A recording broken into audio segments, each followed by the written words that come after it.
Newsroom લાઈવમાં સમાચાર સૌથી પહેલા ઉત્તર ગુજરાતથી પ્રાપ્ત થઈ રહ્યા છે। વધુ એક વખત નર્મદા વિભાગના પાપનો થયો છે પર્દાફાશ। ઉત્તર ગુજરાતમાં પાટણમાં સાતલપુરના સિધાડા ગામ પાસે કેનાલમાં ગાબડું પડ્યું। ફરસોણ માઇનર કેનાલમાં ગાબડું પડતા પાણીનો વ્યય થયો। કેનાલમાં ગાબડું પડતા હજારો લીટર પાણીનો વ્યય થયો છે। પાટણના સાતલપુરના સિધાડા ગામ પાસે કેનાલમાં ગાબડું પડ્યું અને હજારો લીટર પાણી બસ એમ જ વહી ગયું।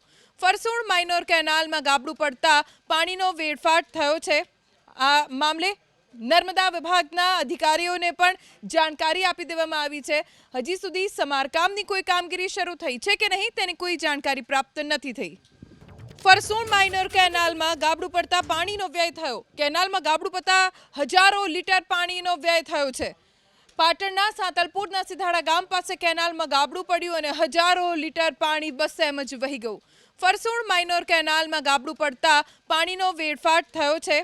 આ મામલે નર્મદા વિભાગના અધિકારીઓને પણ જાણકારી આપી દેવામાં આવી છે। હજી સુધી સમારકામની કોઈ કામગીરી શરૂ થઈ છે કે નહીં તેની કોઈ જાણકારી પ્રાપ્ત નથી થઈ।